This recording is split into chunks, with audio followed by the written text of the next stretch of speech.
boys and girls. My name is Miss Lois, and I'm here to read a story to you today for the Rona Kiwanis Club program, Readers Today, Leaders Tomorrow. And this book is called a biography. That means it's the story about somebody's life, and it's a true story. And the name of the book is Ira'S Shakespeare Dream.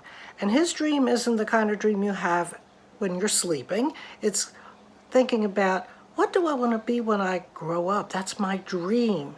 And he wanted to be a Shakespeare, who was a very famous playwright. He wrote plays a long time ago. And that's what Ira wanted to do. He wanted to perform Shakespeare's plays. And it's written by Glenda Armand and illustrated, that means the pictures are by Floyd Cooper. So here we go with Ira'S Shakespeare Dream. Ira could not keep still as he waited in the balcony of the Park Theater. But once the magnificent velvet curtains opened, Ira sat spellbound. As Shakespeare's Hamlet, that's one of his plays, was brought to life, Ira mouthed the words all along with the actors. He said, "This above all, to thine own self be true." After the final curtain came down, Ira hurried out of the theater.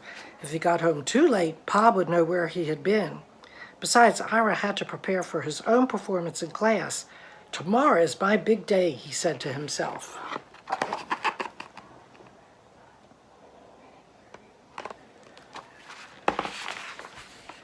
The next morning, Ira barreled, that means he ran really fast, his way through crowded New York City streets to the African Free School. When he arrived, he stood outside the classroom to catch his breath. Then he made his grand entrance. "Ah, here he is," Ira's teacher, Mr. Andrews, announced to two men who were standing at the back of the room. "Students and honored guests, Ira Aldridge will now perform a scene from Hamlet, a play, as you all know, by the great William Shakespeare."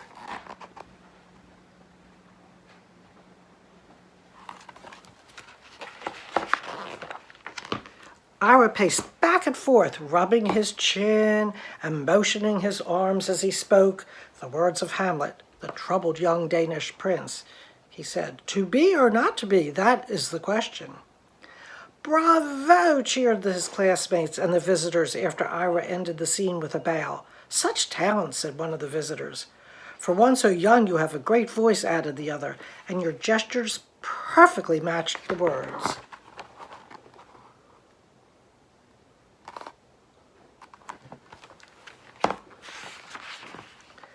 After school, Ira was beaming with pride as he helped Mr. Andrews clean the classroom. Suddenly, Ira stopped sweeping. "I want to perform Shakespeare at the Park Theater," he exclaimed. "The Park?" Mr. Andrews raised his eyebrows. "Ira, you know only white actors perform there. You dream too big for a colored boy." "But the visitors said I have talent. My color did not matter to them." "They are from England, and that's a country across the ocean, where things are different," explained Mr. Andrews. "Why not become a teacher here? You can use your great talent to inspire the younger students." "I will inspire them by becoming a Shakespearean actor," Ira declared, "and today I will tell my pa about my dream."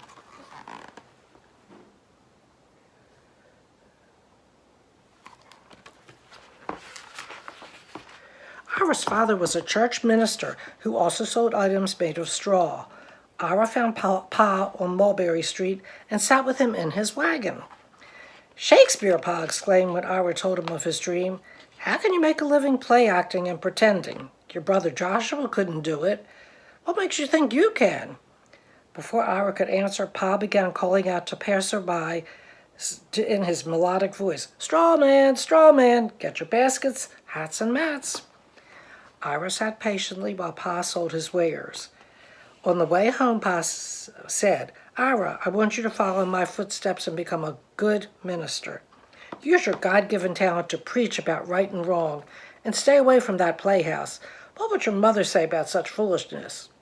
If Mama was alive, thought Ira, she wouldn't call my dream foolish.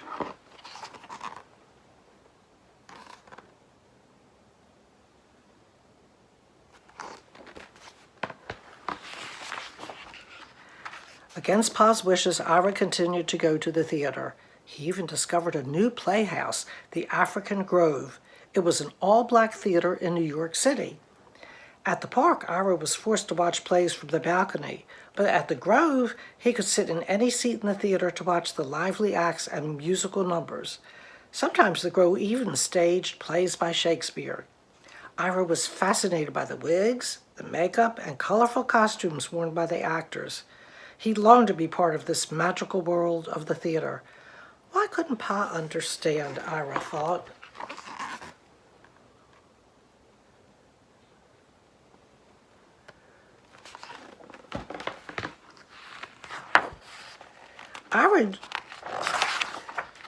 One day, feeling hopeless, Ira went to the waterfront to visit Joshua. That's his brother.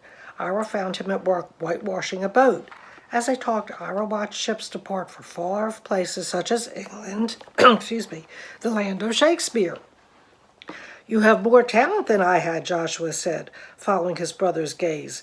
"If any one of our people could become a successful actor, it would be you." Just then the captain of a nearby cargo ship walked up. He told the brothers that he was leaving for South Carolina and needed a cabin boy to do chores on the trip. Ira looked at Joshua. "Go, you need an adventure," Joshua said, "but be careful. Things are different down south." "I will," Ira promised. "Tell Pa I'll be back soon." And here's a picture of the ship.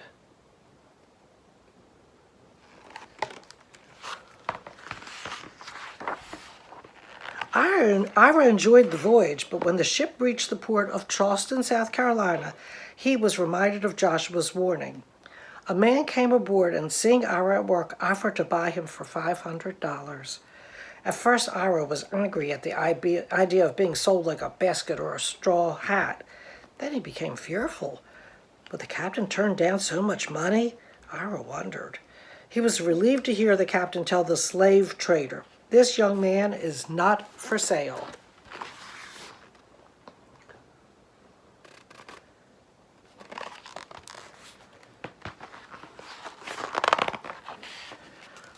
Although Ira had been spared, he watched helplessly as other people were sold into slavery. He would never forget seeing men, women, and children on the auction block. He felt the agony of family members when they were sold off one by one and taken away by different owners. Ira was happy to return to New York 3 weeks later. Facing Pa's anger would be easy after what he had seen down south. After scolding Ira for running away, Pa said, "You will go to ministry school as soon as you are old enough."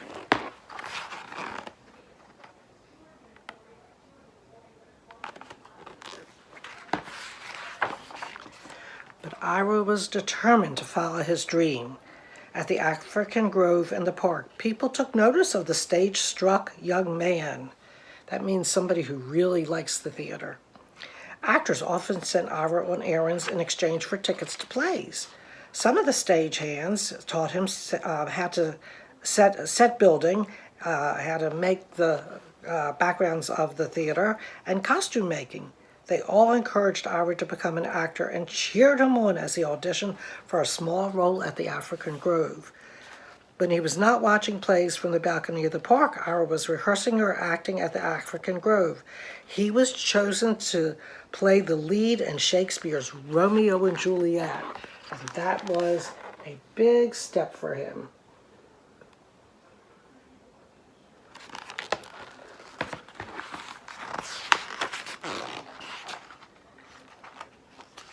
Pa soon discovered that Ira had stopped going to school and immediately enrolled him in a ministry college.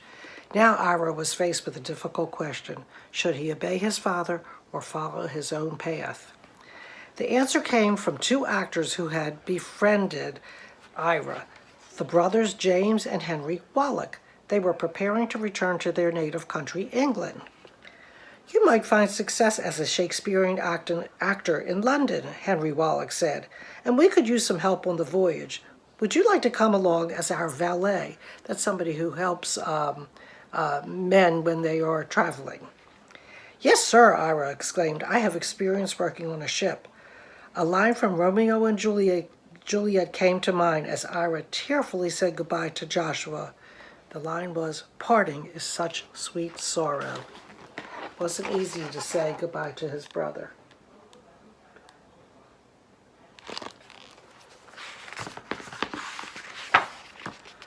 In 1824, at the age of 17, Ira set sail for England. He looked out at the ocean before him and thought about the letter he had left for Pa. The letter said, "I must follow my own dream. I hope to make you proud of me someday." Ira arrived in England 2 months later. That's how long it took on the boat. He could not contain his joy as he skipped along London's cobblestone streets. "I am following in Shakespeare's footsteps."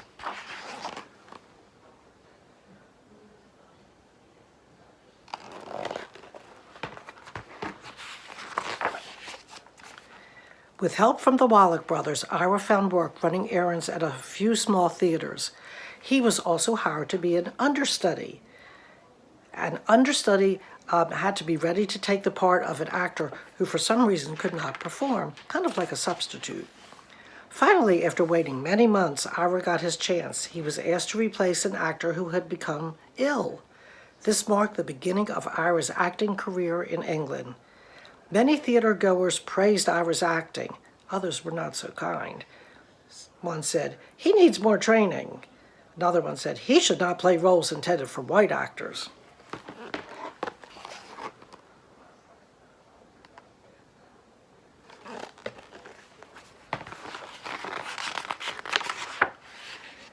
Ira could see that even in England his path to success would not be easy, but he was not discouraged. He worked hard, studied acting, and learned everything he could about the theater business. With each performance, Ira's acting improved. He became known for his ability to play a variety of roles. For The Merchant of Venice, Ira put on a wig and makeup to portray Shylock, a character disliked because he was Jewish.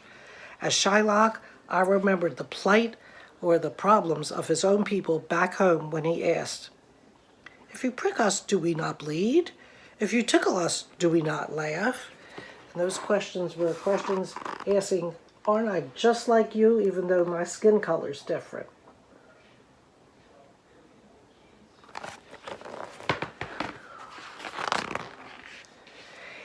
Even as Ira's dream was coming true, he never forgot his people back home and the nightmare of slavery.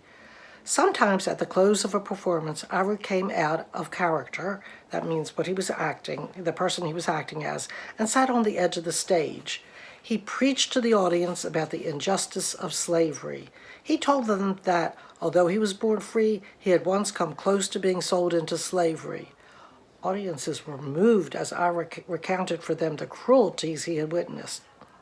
"I will not be satisfied," Ira said, "until all of my people are free." He asked audience members to join him in sending money to help the abolitionists in the United States who were fighting to free all those who were enslaved. And that's what abolitionists did. They were trying to get rid of slavery.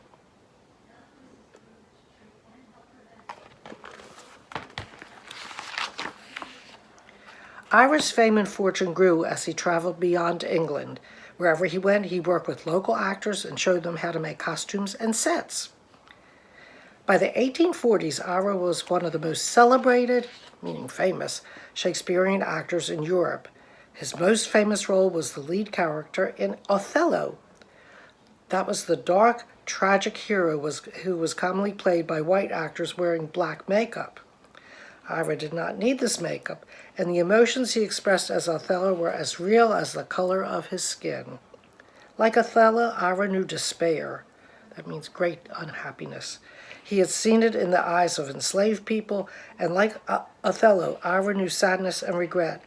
He had felt both when he received news of Pa's death.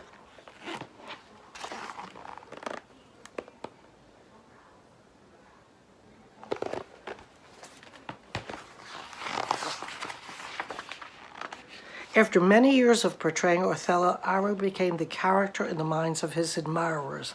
They sat spellbound at his performances, just like he did when he was little. Ira seemed to speak directly to each person in the audience in the tragedy's final scene.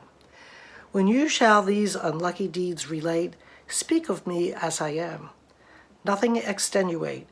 Then must you speak of one that loved not wisely, but too well. One night at London's famous Theatre Royal Haymarket, Ira'S received a standing ovation. That means the audience stood up and clapped and clapped and clapped after another stirring performance of Othello. As he bowed before the adoring crowd, Ira realized that by following his dream, he had also become what Pa and Mr. Andrews had wanted him to be. He was an actor, but he was also a teacher and a preacher. Ira smiled and took a final bow as the curtain closed.